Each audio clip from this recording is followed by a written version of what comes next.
क्योंकि गरीब जनता है जो इसके बिल नहीं चुका पाएगी।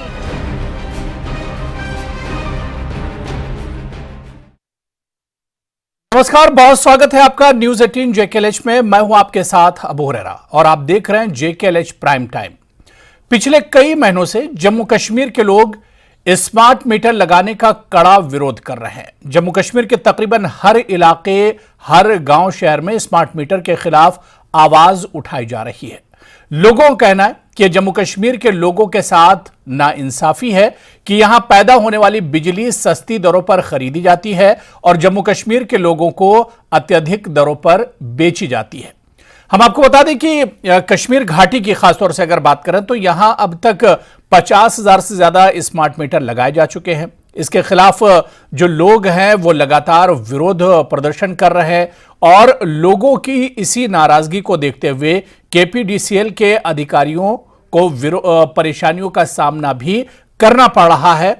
अब तो इसके विरोध में कई पॉलिटिकल पार्टियां भी सामने आने लगी हैं और सियासी पार्टियां भी कहीं ना कहीं मौके की ढूंढ रही हैं इसमें, और सियासी पार्टियों का भी यही कहना है कि गरीब आवाम इसका बोझ नहीं उठा सकते हैं।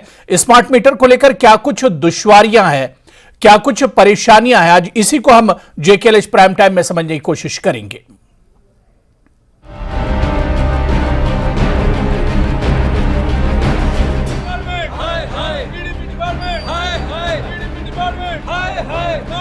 स्मार्ट मीटर ना लगे क्योंकि गरीब जनता है जो इसके बिल नहीं चुका पाएगी।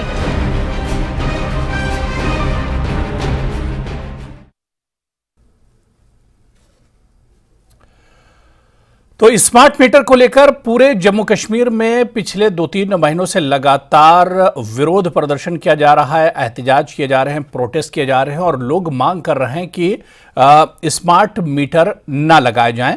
और हालांकि इस बीच एलजी मनोज सिन्हा साहब का भी बयान आया। उन्होंने कहा कि इससे जो बिजली बिल है वो कम आएंगे और इसके अलावा लोगों को काफी आसानियां होंगी, लेकिन फिर भी लोग इसके खिलाफ लगातार विरोध प्रदर्शन कर रहे हैं। इसी को आज हम जेकेएलएच प्राइम टाइम में समझने की कोशिश करेंगे।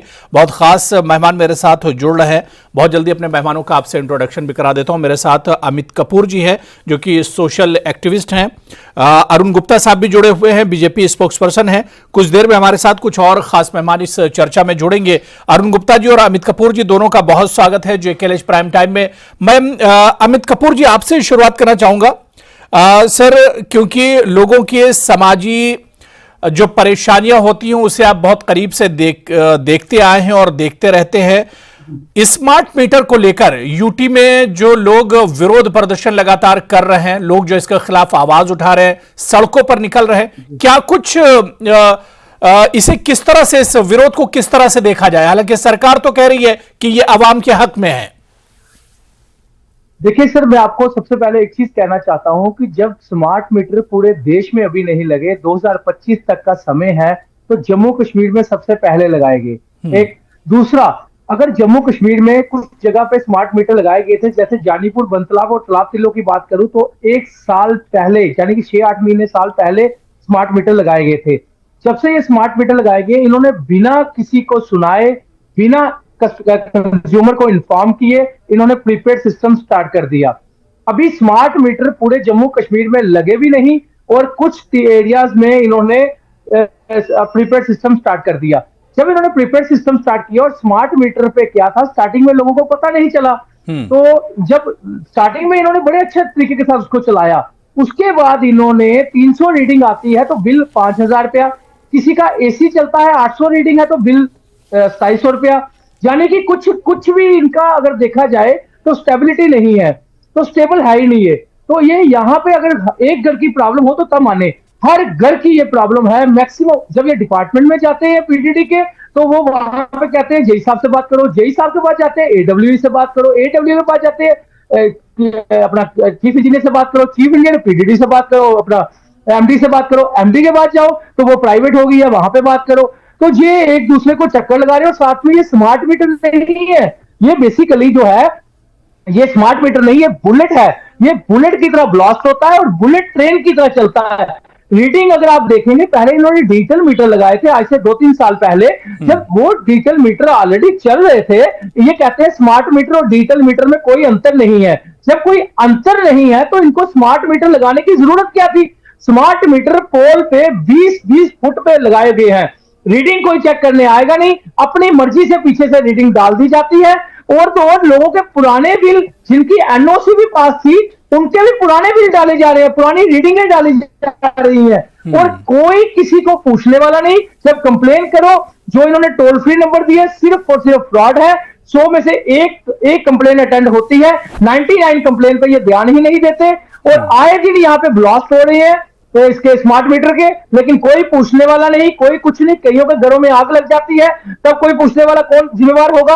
और साथ में स्मार्ट मीटर के, जब पंजाब में 90% पॉपुलेशन को बिजली जो है वो फ्री में दे सकते हैं, यानी कि जीरो बिल दे सकते हैं। दिल्ली में 75% लोगों को जीरो बिल आ सकता है। तो जम्मू कश्मीर की मैं बात करूं, इन्होंने नाम की यूनिट जो है वो सस्ती रखी हुई है, लेकिन जब बिल की बात करूं तो वो बिल जो है 300 रीडिंग पे 2700, 300 रीडिंग पे 8000, 300 रीडिंग पे 10,000, यानी कि कोई भी स्टेबल नहीं है यहाँ पे। तो जम्मू कश्मीर के लोगों को ये लूटा जा रहा है। आए दिन लोगों की पेंशनें बंद कर दी इन्होंने हर तरफ से। हमेशा जब से एलजी मनोज सिन्हा जी आए हैं, इन्होंने पूरी तरह जम्मू कश्मीर को बिल्कुल खत्म कर दिया। और खासकर जम्मू के डोगरों की बात करूं तो जम्मू के डोगरों को तो इन्होंने कत्ल कर दिया। चलिए ठीक है, मेरे साथ एक और खास मेहमान चर्चा में जुड़ गए, सोहेल काजमी साहब, पॉलिटिकल एनालिस्ट हैं, वो भी मेरे साथ जुड़े हुए हैं, और Zeeshan Rana spokes person national conference से, वो भी चर्चा में जुड़ चुके हैं। सोहेल काजमी साहब और जीशान राणा, आप दोनों का बहुत इस्तकबाल और स्वागत है जेकेएलएच प्राइम टाइम में। मैं सोहेल काजमी जी आपके पास आना चाहूंगा। आपसे पहले अमित कपूर जी बोल रहे थे, जो सोशल एक्टिविस्ट हैं, उन्होंने कहा कि स्मार्ट मीटर एक बड़ा मुद्दा है जम्मू कश्मीर के लिए और लोगों को इससे काफी ज्यादा दुश्वारियां हो रही, परेशानी हो रही हैं। सोहेल काजमी साहब, आप इस इशू को किस तरह से देख रहे हैं? क्योंकि जम्मू कश्मीर के कई हिस्सों में स्मार्ट मीटर के इशू को लेकर लगातार विरोध प्रदर्शन हो रहा है, एहतजाज हो रहा है। स्मार्ट मीटर से सर ऐसा लग रहा है कि जिस तरह से आज जम्मू में खासकर और कश्मीर में भी हर गांव में, हर डिस्ट्रिक्ट में, हर तहसील में जो प्रोटेस्ट हो रहे हैं वो बड़े अलार्मिंग है और लोग बहुत परेशान है, इसमें कोई दो राय नहीं है। और खासकर भारतीय जनता पार्टी जो मरकज में है और जम्मू कश्मीर में दावा करती है कि हम एब्सोल्यूट मेजोरिटी लेंगे, 50 सीटें लेंगे, और जो हाल आज जम्मू कश्मीर में देख रहा है, मैं समझता हूँ या तो सरकार को कोई एडवाइस नहीं देता है प्रॉपरली, दूसरा यह है कि टाइमिंग बड़ी गलत है।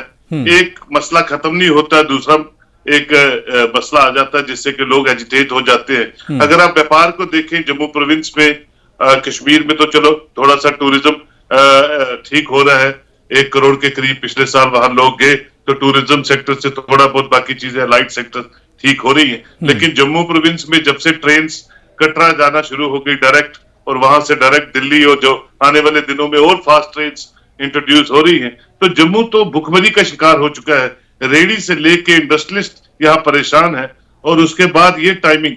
और आप देखिए कि जम्मू कश्मीर एक पावर जनरेशन स्टेट है, हम लोग पावर को पैदा करने वाले लोग हैं और पैदा करके हम रेस्ट ऑफ इंडिया को बेचने वाले लोग हैं।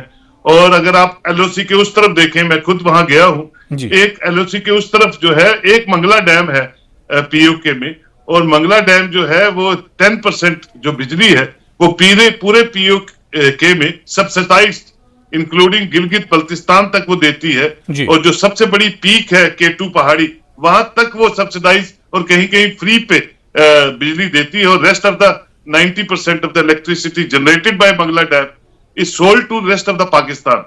और उसके अलावा वहां चाइना, हमारे यहाँ तो 5-6 बिजली के अपने पावर जनरेटिंग बड़े यूनिट्स हैं, जिसमें सलाल है, बगलियार है, उड़ी है, चिनाब वैली पावर प्रोजेक्ट है, और इसके अलावा इतना पोटेंशियल है जम्मू कश्मीर में पावर जनरेशन का कि अगर सरकार चाहे रेवेन्यू जनरेट करना तो इतनी बिजली पैदा कर सकता है कि मुझे लगता है हिंदुस्तान की आधी स्टेटों को वो बिजली बेच सकता है, और जम्मू कश्मीर को सब्सिडाइज कर सकता है, या जम्मू कश्मीर को फ्री भी कर सकता है। तो मेरा ये, क्योंकि ये डिबेट बहुत अच्छी है और पूरी दुनिया इसको, पूरा भारत देख रहा है, तो मेरी गुजारिश है, जैसे किसी ने कहा कि पंजाब में बिजली फ्री है या किसी और स्टेट में, मैं फ्री की बात नहीं करता हूं, लेकिन आप उसको मिनिमाइज सब्सिडाइज रेट्स पे इंट्रोड्यूस कीजिए। आज से पहले भी, मीटर्स लगने से पहले भी जम्मू प्रोविंस में और खासकर कश्मीर के कुछ डिस्ट्रिक्ट से अच्छा खासा रेवेन्यू जो है वो जनरेट होता था बिजली का, और वो उसके आंकड़े बड़े अच्छे। अब मुझे नहीं पता कि कुछ लोग ये सोचते हैं कि सिर्फ रेवेन्यू इकट्ठा करना ही जम्मू कश्मीर से एक बहुत बड़ा, अभी आप देखिए नहीं, बिल्कुल जाहिर सी बात है। बड़ी अच्छी बात है आपने सुहेल काज़मी जी कही कि जम्मू कश्मीर से खुद इतनी ज्यादा इलेक्ट्रिसिटी पावर और बिजली जनरेट होती है कि जम्मू कश्मीर के लोगों को तो उससे एक राहत मिलनी चाहिए, ना कि उन्हें और परेशानियों का सामना करना चाहिए था। जम्मू कश्मीर से जब भारत के दूसरे हिस्सों में बिजली जा रही तो फिर जम्मू कश्मीर के लोग उससे आखिर क्यों परेशान हो। मैं जीशान राणा जी आपके पास आना चाहूंगा। जीशान राणा जी, क्योंकि बहुत सी पॉलिटिकल पार्टियां जो इस पर सवाल खड़ी कर रही हैं, खुद नेशनल कॉन्फ्रेंस और उमर अब्दुल्ला साहब ने कहा कि जो लोग गरीब लोग हैं, खासतौर से बीपीएल जुमरे में जो लोग आते हैं, उन्हें एग्जेम्प्ट किया जाना चाहिए इन स्मार्ट मीटर से। देखिए जनाब, सबसे पहले तो मैं ये कहना चाहूंगा कि जैसे सुहेल काज़मी साहब अभी फरमा रहे थे कि जम्मू कश्मीर के पास इतना पोटेंशियल है कि वो हम यहाँ से पूरे देश को जो है पावर सप्लाई कर सकते हैं, मगर बड़ी बदकिस्मती की बात यह है, और खासकर जब से मनोज सिन्हा साहब एज गवर्नर लेफ्टिनेंट गवर्नर जब उन्होंने चार्ज संभाला और ये कहा कि हम जो है जम्मू कश्मीर के अंदर 24 घंटे जो है बिजली सप्लाई करेंगे, मुझे नहीं लगता है कि जम्मू प्रोविंस में हो या कश्मीर प्रोविंस के अंदर भी हम 24 घंटे बिजली जो है वो दे पा रहे हैं। पीर पंजाल का इलाका है, चिनाब वैली का इलाका है, जहां 12-12, 10-10 घंटे से ज्यादा जो है बिजली लोगों तक नहीं पहुंचती है। और बड़ी बदकिस्मती की बात यह भी है कि किस तरह की ऑटोक्रेटिक लीडरशिप का मुजाहरा जो है लेफ्टिनेंट गवर्नर साहब कर रहे हैं। क्या ऐसे फैसले जो चुनी हुई सरकार को करने चाहिए, वो क्या इतने सक्षम हैं कि वो लोगों के लिए फैसले कर रहे हैं और लोगों को बिना कॉन्फिडेंस लगेंगे तो बिल के जो रेट है वो घट जाएंगे, लोगों को 24 घंटे बिजली मिलेगी और बिजली के जो रेट्स है वो भी घटेंगे। देखिए बहुत सारे इलाका जात ऐसे हैं जम्मू कश्मीर के अंदर जहां पे 100% इलेक्ट्रिफिकेशन नहीं हुई है, आपने इलेक्ट्रीफाइड नहीं किया उन इलाकों को। तो पहली बात तो यह है कि अभी तो मुमकिन नहीं है कि हालात ऐसे नहीं है जम्मू कश्मीर के अंदर कि आप स्मार्ट मीटर्स जो है लगा सकें। और दूसरी तरफ मैं ये कहूंगा कि जब भी कोई फैसला ऐसा लिया जाता है तो अवाम को कॉन्फिडेंस में लेके किया जाता है। यहां मुझे नहीं लगता है कि कोई भी फैसला, जो इससे पहले इन्होंने फैसले लिए, इन्होंने कहा कि हम प्रॉपर्टी टैक्स जो है जम्मू कश्मीर के अंदर नाफिज करेंगे, उसमें भी यहां की आवाम को कॉन्फिडेंस में नहीं लिया गया। उसके बाद ये लोगों की जमीनों पे इन्होंने हाथ डाला, और उसके बाद ऐसे फैसले एक दिन जो गुजरता है और दूसरे दिन जो है इनकी तरफ से ऐसे फैसले जो जब पब्लिक डोमेन में आ जाते हैं तो ये लगता है कि जम्मू कश्मीर तो इस देश का एक ऐसा हिस्सा बन के रह गया है जहां पे डेमोक्रेसी का कोई नाम नहीं है। एक ऐसा हिस्सा बन के रह गया है कि जहां पे इतने बड़ी जमहूरी मुल्क में, जहां हम जिसका पूरे दुनिया में नाम है कि भारत सबसे बड़ा जमहूरी मुल्क है, और उस जमहूरी मुल्क में एक ऐसी यूनियन टेरिटरी है। ये देखिए, आपको ये समझना होगा कि जम्मू कश्मीर को आप चंडीगढ़ या दादर नागर हवेली लक्षद्वीप की तरह ट्रीट नहीं कर सकते। ये खुद मुख्तार रियासत हुआ करती थी। यहां के अवाम की कुछ उम्मीदें हैं जिनको आप जो है आए दिन जो है इग्नोर करते हैं। तो ये एक बहुत बड़ा फैसला जो यहाँ की अमित कपूर जी आपके पास आऊंगा, लेकिन उससे पहले अरुण गुप्ता जी को चर्चा में जोड़ लेते हैं। बहुत देर से वेट कर रहे हैं और जो सवाल आप लोगों ने उठाए हैं अरुण गुप्ता जी से वो सवाल भी हम ले लेते हैं। अरुण गुप्ता जी, क्योंकि जो सोशल एक्टिविस्ट हमारे साथ चर्चा में जुड़े हैं पैनलिस्ट में, उनका भी कहना है कि स्मार्टफोन से जितने फायदे हैं उससे ज्यादा कहीं नुकसान हैं, और इसी वजह से लोग लगातार इसका विरोध कर रहे हैं। सरकार आखिर इसे क्यों नहीं समझ रही है?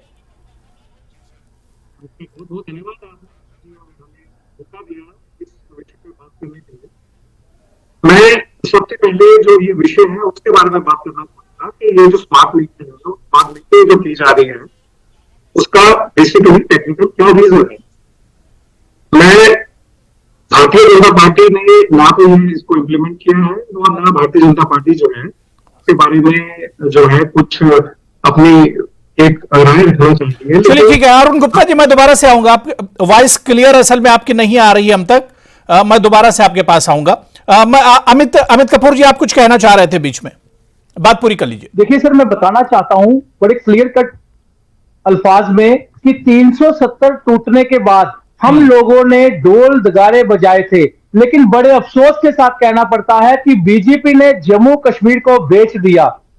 डीजीपी ने जम्मू कश्मीर को भेज दिया। जिस तरह जम्मू के लोगों ने 25 एमएलए जीतकर 26 एमएलए जीतकर भिजवाए थे, वो इसलिए भिजवाए थे कि जनता की आवाज को ऊपर रखेंगे। लेकिन अफसोस इस बात का है कि 25-26 जो एमएलए जितवाए गए थे, ये वो एमएलए हैं जो आज अपनी टिकट के लिए रुके हुए हैं और एलजी साहब के आगे कोई बात नहीं रखते, सेंटर में कोई बात नहीं रखते। और जनता को यार ये पता नहीं कि ये एलजी साहब तो एक कठपुतली है, जहां से पीछे से जो भाजपा इनसे ये करवाया जा रहा है। आप मुझे बताइए, हम जम्मू के कश्मीर के आम लोगों के लिए कितनी किस्मती की बात है कि पुलिस और तहसीलदारों की ड्यूटी लगा दी गई है कि स्मार्ट मीटर जबरन लगाए जाएं। आप मुझे बताइए, क्या एडमिनिस्ट्रेशन तहसीलदार एक पोस्ट होती है, एक मजिस्ट्रेट है, तो आप मुझे बताइए कि क्या इनके पास कोई और काम नहीं है? जनता इनके तहसीलदार ऑफिसों में खज्जल हो रही है, तो लेकिन ये तहसीलदारों को ड्यूटी लगा रहे हैं कि आप जाके स्मार्ट मीटर लगवाइए। तो ये हालात हमारे जम्मू कश्मीर के लोगों के लिए बन चुके हैं। लोकतंत्र की हत्या हो चुकी है। डेमोक्रेसी नाम की अरुण गुप्ता जी से इसका जवाब लेंगे। प्रोटेस्ट था जी सर प्लीज, आज हमारा प्रोटेस्ट था और हजारों की तादाद में लोग आ रहे थे। हमने हिंदू, मुस्लिम, सिख, ईसाई की एक सबको इकट्ठा करने की कोशिश की, जो कि भाजपा ने अलग अलग करने की कोशिश की थी। लेकिन अफसोस, हमारी हर तरफ से गाड़ियां रोकी गई, हर तरफ से गाड़ियां रुकवा दी गई और इस तरह की तानाशाही हमारे साथ की गई, हमारी बहनों पे लाठियां तक चलवाई गई। तो ये हालात जम्मू कश्मीर के बने हुए हैं। ये कहते हैं हम हिंदुओं के वो बने हुए हैं अपने एक, इनको ये कहते हैं कि हम हिंदुओं की सोचते हैं। लेकिन ये आज, मैं भी तो एक हिंदू था, जब मैं हिंदू, मुस्लिम, सिख, ईसाई सबको एक लेकर साथ में चल रहा हूं, सबको ये एक कॉमन जो काज था स्मार्ट मीटर का। नहीं, बिल्कुल जाहिर सी बात है, स्मार्ट मीटर का एक कॉमन मामला है। इसमें हिंदू, मुसलमान और ये तो चीजें आनी भी नहीं चाहिए और इसमें तो सभी परेशान होंगे। धर्म की सियासत के सिवाय कुछ भी नहीं। ठीक है। अरुण गुप्ता जी मेरी आवाज आ रही है आप तक? मेरी आवाज आ रही है जी बिल्कुल। अरुण गुप्ता जी, जो सवाल उठ रहे हैं स्मार्ट मीटर पर, लगातार सवाल उठ रहे हैं और हम देख रहे हैं कि पहले जो चीजें जम्मू रीजन तक थी और जम्मू के अलग अलग डिस्ट्रिक्ट्स में आवाज उठाई जा रही थी, लेकिन कश्मीर में भी अब स्मार्ट मीटर को लेकर सवाल उठाए जा रहे हैं। तो पूरे जम्मू कश्मीर, पूरी यूटी में इस पर सवाल खड़े किए जा रहे हैं। मैं आपसे इस विषय में आगे जो बात करने से पहले मैं आपको ये बताना चाहूंगा, ये जो स्मार्ट मीटर है एक टेक्निकल इशू है और इस टेक्निकल इशू को समझने के लिए हमें इस स्मार्ट मीटर के विषय को समझना जरूरी है। लेकिन इसके पहले मैं ये भी कहना चाहूंगा कि ये जो इम्प्लीमेंटेशन है, ये स्मार्ट मीटर लगने की बात है, इसमें Bharatiya Janata party as a political party उनका कोई रोल नहीं है। लेकिन मैं इस विषय की जो बात आपसे कर रहा हूँ कि स्मार्ट मीटर एक टेक्नोलॉजी है और इस टेक्नोलॉजी में सबसे इम्पोर्टेंट बात समझने की ये है कि जैसे जैसे हमारा सिस्टम प्रोग्रेस करता है, जैसे जैसे हम एफिशिएंसी की तरफ जाते हैं, तो हमें टेक्नोलॉजी का सहारा लेना पड़ता है। जी। अब जैसे छोटा सा एक एग्जांपल है कि जब हम शुरू में देखते थे, बहुत छोटे होते थे, वो फिरकी वाला मीटर चलता था। उसके बाद हमने देखना शुरू किया कि मीटर इलेक्ट्रॉनिक हो गया, इलेक्ट्रॉनिक के बाद फिर डिजिटल हुआ, डिजिटल के बाद ये जो एक स्मार्ट मीटर है, एक कॉन्सेप्ट है। इस कॉन्सेप्ट को समझना जरूरी इसलिए है क्योंकि जब आप एफिशिएंसी को बढ़ाते हैं तो आप एक स्काडा सिस्टम डेवलप करते हैं। स्काडा सिस्टम का मतलब हुआ कि एक आपका कंट्रोल रूम होता है और उस कंट्रोल रूम से आप जो है पूरे सिस्टम को कनेक्ट करते हैं।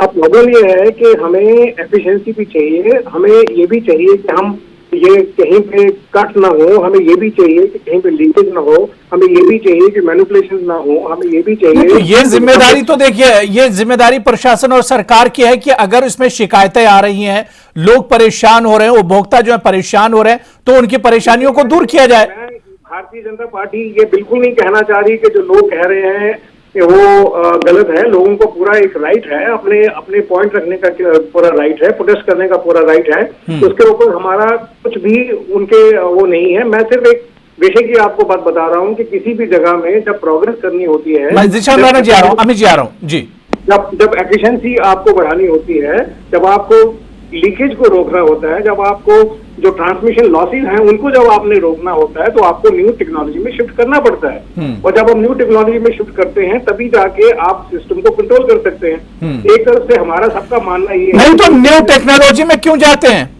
अरुण गुप्ता जी? ताकि लोगों को राहत मिले। यहाँ तो लोगों को राहत नहीं मिल रही, जिस तरह से जो सोशल एक्टिविस्ट से बता रहे हैं कि उससे तो परेशानियां बढ़ रही हैं। लोगों का जो 1000 रुपए बिल आता था वो 2000-2500 रुपए आ रहा है। मैं आपको वही बताने की कोशिश कर रहा हूँ कि जो आप कह रहे हैं कि बिल गलत आता है, वो एक इनिशियल हिकअप्स हो सकते हैं, पर अगर टेक्नोलॉजी की बात आप करें, टेक्नोलॉजी बेसिकली सबके बेनिफिट में है, क्योंकि इस सारे सिस्टम को कंट्रोल करने के लिए एक स्काडा सिस्टम डेवलप किया गया है जम्मू में और श्रीनगर में, जहां से कंट्रोल रूम से पूरी मॉनिटरिंग होगी, और ये जो बीच में ह्यूमन इंटरवेंशन है वो। जीशान राणा, आप कुछ कहना चाह रहे हैं? जीशान राणा, जल्दी से सवाल पूछ लिए जी। देखिए जनाब, मैं भारतीय जनता पार्टी के जो स्पोक्स पर्सन यहाँ तशरीफ रखते हैं, मैं उनकी बात सुन रहा था। एक तरफ से ये कहते हैं कि जो इस डिसीजन में जो है भारतीय जनता पार्टी का कोई रोल नहीं है, ये एडमिनिस्ट्रेशन का अपना रोल है। दूसरी तरफ से इसी फैसले का ये उसके प्रॉज एंड कॉन्स जो हैं वो हमारे सामने रख रहे हैं। पहली बात तो ये है कि एज ए पॉलिटिकल पार्टी इन्हें ये चाहिए कि जनता की आवाज बन सके, जो मैं समझता हूं कि भारतीय जनता पार्टी पूरी तरीके से फेल हुई है जम्मू कश्मीर के लोगों की आवाज बनने में। हालांकि लोगों ने, जैसे पहले भी यहाँ पे सोशल एक्टिविस्ट जो फरमा रहे थे कि यहाँ पे पिछली बार जब लोगों ने 25 एमएलए अरुण जी आप बीच में बोल सकते हैं, चुने, समय कम है, आप बीच में बोल सकते हैं जी। और जम्मू की आवाज बनने की कोशिश की यहाँ के लोगों के, मगर मैं समझता हूं कि भारतीय जनता पार्टी पूरी तरीके से फेल हुई है। और ये बड़ी बदकिस्मती की बात है कि आज भी सरकार के इस फैसले को वो वेलकम कर रहे हैं और उसके प्रॉज एंड कॉन्स जो है वो यहाँ आवाम के सामने रख रहे हैं। बड़ी शर्म की बात है। चलिए ठीक है सर, मैं आपको बता दूं, ये बीजेपी, इन्होंने कहा कि बीजेपी इस पे इन्वॉल्व नहीं है। 2021 का नेट में ऑर्डर निकाल लीजिए, 2021 का ये सेंट्रल गवर्नमेंट का ऑर्डर है, पूरे देश में स्मार्ट मीटर लगाने हैं, जबकि जम्मू कश्मीर को इन्होंने प्रैक्टिकल और एक्सपेरिमेंट करने के लिए रखा है। और ये कहते हैं बीजेपी इसमें इन्वॉल्व नहीं है। एलजी साहब तो कठपुतली है, सारी गेम जो है वो सेंट्रल गवर्नमेंट। अरुण गुप्ता जी आप बोल सकते हैं, बीच में बोल सकते हैं, देखिए समय कम है, आप बीच में बोल सकते हैं। 2021 एक बात मैं आपको क्लैरिफाई करना चाह रहा हूँ, जो आपको समझना पड़ेगा कि मैं आज इस विषय पे जब बात कर रहा हूँ, मैं टेक्नोलॉजी की बात कर रहा हूँ, और टेक्नोलॉजी की बात करते हुए जो आप देखिए, यहाँ आप टेक्निकलिटी की बात नहीं कर सकते। यहाँ बात है कि आवाम के लिए सही क्या है। You are talking as if you are spokesperson of the government, you are not behaving as spokesperson of political party. आपको ये बात समझनी होगी कि यहाँ एक पॉलिटिकल पार्टी को रिप्रेजेंट कर रहे हैं। वन बाय वन एक एक करके मैं आ रहा हूँ, मैं सबके पास आ रहा हूँ, ठीक है। जीशान जी मैं आ रहा हूँ, अमित जी मैं आ रहा हूँ, मैं एक एक करके अरुण जी मैं आ रहा हूँ, अरुण गुप्ता जी बात हो गई, जीशान राणा मैं आ रहा हूँ, जीशान राणा जी मैं आ रहा हूँ, अमित कुमार जी मैं आ रहा हूँ। मैं सुहेल काज़मी जी आपके पास आना चाहूंगा। जो बात यहाँ पर अरुण गुप्ता जी कर रहे थे कि वक्त के हिसाब से बदलाव जरूरी है, और अब क्योंकि दुनिया टेक्नोलॉजी की तरफ बढ़ रही है और अब पुरानी चीजों को छोड़कर हम भी नई टेक्नोलॉजी की तरफ बढ़ रहे हैं, और इस वजह से स्मार्ट मीटर्स का सहारा लिया जा रहा है। तो जो बात यहां पर अरुण गुप्ता जी ने जो दलील दी, उसे कैसे देखा जाए सुहेल काज़मी जी? देखिए, अरुण गुप्ता जी अपनी पार्टी को डिफेंड करते हैं, अच्छी बात है, करना चाहिए। ये कहते हैं टेक्नोलॉजी, अगर पुरानी टेक्नोलॉजी से ही जम्मू कश्मीर के लोग मर रहे हैं तो नई टेक्नोलॉजी लाके कौन सा ये काम करेंगे? पहले पुरानी टेक्नोलॉजी तो ठीक कर लें। जब मैं कह रहा हूं कि पुरानी टेक्नोलॉजी के हिसाब से रेवेन्यू जनरेशन अच्छी खासी आती थी, और कुछ चीजें मुझे लगता है इलेक्टेड गवर्नमेंट्स के ऊपर छोड़ देनी चाहिए। जब वो सरकार बनेगी तब वो ये इंट्रोड्यूस करें। आप एक के बाद दूसरा स्टेप लेते हैं जिससे कि लोग कर्ब होते हैं, लोग मरते हैं, और आपको सुनाई नहीं देता है। हर चौक, हर मोहल्ला, हर डिस्ट्रिक्ट, हर तहसील इस वक्त स्मार्ट मीटर्स को लेके परेशान है। तो आप इस वक्त ये जो सिलसिला है इसको बंद कर दीजिए, लोगों की रिहेबिलिटेशन पे आइए। चलिए ठीक है, अरुण गुप्ता जवाब दे रहे हैं, अरुण गुप्ता जी जवाब दे रहे हैं जी। गुप्ता जी जल्दी से जवाब दीजिए। काज़मी जी, आपका मैंने जो आपने कहा बिल्कुल ठीक कह रहे हैं आप। मैं सिर्फ आपको ये कहना चाह रहा हूँ कि जब भी आपको एक एफिशिएंसी को इम्प्रूव करना होता है तो आपको बेटर सिस्टम का सहारा लेना पड़ता है। मैं आपको ये कह रहा हूँ कि ये सिस्टम से जहां ह्यूमन इंटरवेंशन 100% खत्म हो जाती है, वहां पे 100% जो है वो बिलिंग कम आना शुरू होगी, क्योंकि इसको कंट्रोल किया जाता है स्काडा सिस्टम से, और स्काडा सिस्टम जो है वो कंट्रोल रूम से चेक होते हैं, वहां पे ह्यूमन की इन्वॉल्वमेंट बिल्कुल नहीं होती। मैं जो आपको कहना चाह रहा हूँ वो ये है कि अगर स्टेट को प्रोग्रेस करना है, यूटी को प्रोग्रेस करना है, या कंट्री को प्रोग्रेस करना है, अमित कपूर जी समझना, अमित कपूर आप बीच में बोल सकते हैं जी, हमें कर सकते हैं, समझना होगा, हमें एक बात को समझना होगा। देखिए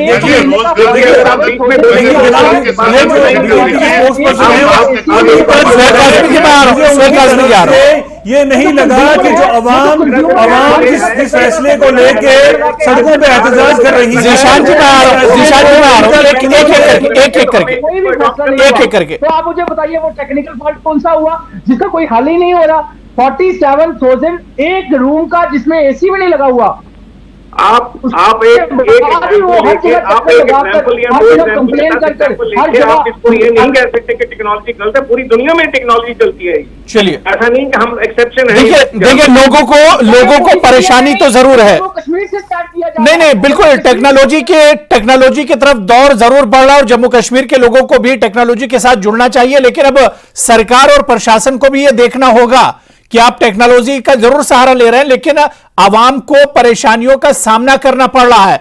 आप आवाम को किस तरह से भरोसे में लेते हैं, कॉन्फिडेंस में लेते हैं? अगर आवाम परेशान है, सड़कों पर उतर रहे हैं, प्रोटेस्ट कर रहे हैं, तो यह जिम्मेदारी सरकार और प्रशासन की है कि आवाम को कॉन्फिडेंस मिले, पहले चीजों को बेहतर कर ले, उसके बाद फिर एक्सपेरिमेंट भी हो जाएगा, उसके बाद स्मार्ट मीटर भी आ जाएंगे और डिजिटल जो मीटर है वो भी आ जाएंगे। लेकिन पहले आवाम को भरोसे में लेना पड़ेगा ताकि आवाम की जो परेशानियां हैं वो एक तरह से कम हो सके। चलिए, बहुत बहुत शुक्रिया, वक्त की कमी, बड़ी अच्छी बातचीत हुई।